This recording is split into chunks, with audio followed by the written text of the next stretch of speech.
কষ্ট পাই নাই স্যার। আচ্ছা বাবা, এমন কাজ যদি আরো পাও তুমি কিন্তু খবরদার হাতছাড়া করো না। মাঝে মধ্যে যদি এরকম 500-1000 টাকা আইনা দাও, সংসারে আর দুঃখ কষ্ট থাকবো না। ঠিক আছে আম্মা, আমি কাজ পাইলেই করব। আব্বু, নাজমুলকে লাগবে, তুমি ওকে একটা ফোন দাও, ফোন দিয়ে বলো আমরা বিকেলে বের হবো। তুই নাজমুলের সাথে চাকরের মতো ব্যবহার করছস, বান্ধবীদের সামনে চাকরের পরিচয় দিছস। আম্মু, এছাড়া কোনো উপায় ছিল না, পরিস্থিতি এমন হয়ে গিয়েছিল। আসসালামু আলাইকুম চেয়ারম্যান কাকা।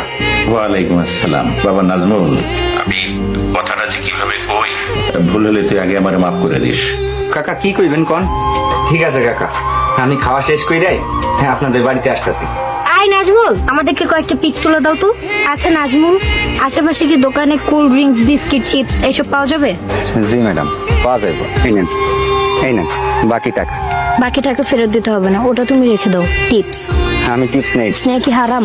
দেখো নাজমুল, তোমাকে প্রথম দেখাতে আমার বান্ধবীদের